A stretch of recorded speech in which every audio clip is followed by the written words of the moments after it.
fiesta po sa ating lahat. Ngayon nga po ang official na pagbubukas ng programa ng ating pamahalaang bayan para po sa ating Fiesta 2013.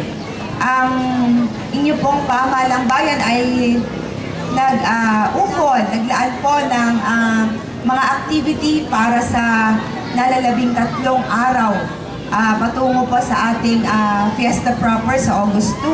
At ito nga po bawat araw ay pinalooban po namin sa pakikipagtulungan po syempre ng buong SB office sa pamumuno po ng ating Vice Mayor Hinian Nipay Tuason at ng lahat ng miyembro po ng ating Sangguniang Bayan. Kami po ay naghain ng 3 araw na activities at lahat po ng araw na ito ay kinapapalooban ng ating mga palaro po na basketball, volleyball. At ang ating nga po pinaka-culminating activity, yung sa August 2 po ay magkakaroon po tayo ng All-Star Basketball. Kahapon po ay dumating na ang coach na nagmamanage po doon sa ating All-Star Basketball players at sinigurado po niya na magiging masaya at kaabang-abang ang ating matutunghayan na laro sa darating na August 2. Chinek nga po nila ang lugar na ating paglalaroan at tinatanong ko po kung pwede natin isali yung ating mga kababayan na naglalaro ng basketball dito sa atin. Ano po?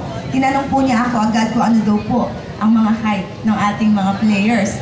At sabi po ni Dop, yung ating sports coordinator, ang pinakamatangkad daw po natin na nasa 5'10". Ang mga players daw po niya, pinakamaliit ay 6-footer up to 6'5". Ano po? Sabi ko po, ako na po ang nagsuggest, sabi ko po, mabuti po siguro sila na lang yung maglalaro at tayo ay manonood na laang. At baka mamaya, masiko yung ating mga player, sa halip na maging basketball, maging boxing. Ayaw naman po natin noon, kasi ang gusto po natin ay kasiyahan at nasa gayon po maging very happy talaga yung ating pagdiriwang ng fiesta. At kasunod nga po ng ating All-Star Basketball ay gagalapin po yung ating tradisyon na, halos tradisyon na po ito tinatawag ko kasi magiging pangatlong taon po ito na ginagawa natin na nagkakaroon po tayo ng exhibition para sa ating mga musikero. Ano po, yung ating mga musiko na gagampan sa araw ng fiesta. Yung pinaka-culminating po, pinaka-pagtatapos po nila, bibigyan po natin sila ng isang competition, drill competition. Ano po? Kaya yun po talaga, sinapansin po namin sa nakaraang 2 taon, inaabangan po ng ating mga kababayan po talaga yung ating marching band exhibition. At susundan nga po yon ng ating Battle of the Champions.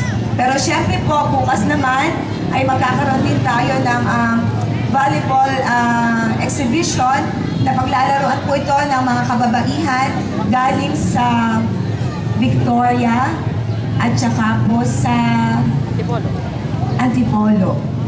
Ano po? Kaya napakaganda rin po na magiging laro niyan. I'm sure po kasing ganda na magiging laro po ngayong araw, yung magiging laro bukas. So sa inyo pong lahat, mga kababayan, ito po ay hinihanda namin para sa inyong lahat na sa gayon po ay maging masaya po talaga ang ating Fiesta 2013. Sana po, tama po yung sabi ni Vice Hinya kanina, ano po, ito po ay para sa kasiyahan, ito po ay laruan para sa kasiyahan nating lahat. Sana po huwag magkaroon ng aberya, ano po, ang gusto po natin ay maging masaya tayong lahat at nang sa gayon matuwa po lalo ang patron na Nuestra Señora de los Angeles sa ating lahat. Bukas nga po pala, munti ko na makalimutan, ang magkakaroon po ng isang natatangi once in a lifetime performance ang mga kawani po ng ating pamahalaang bayan. Kaya po ipagkalat po natin na bukas may aabangan po talaga ng surprise performances. Nabalitaan ko po talaga ang ating Vice Mayor at ang buong SB ay sasayaw daw po. Kaya ipamalita po natin. Yan po ay magaganap bukas after nga po ng exhibition game ng ating mga inimbitahan na maglalaro na babae ng volleyball mula sa Victoria at sa Antipolo. Ano po, kaya magaganap po siguro yun mga 7 o'clock in the afternoon. Hindi ko na po kakahabaan sa ating po mga bisita, sa lahat po ng tumangkilik at patuloy na tumatangkilik sa ating mga programa.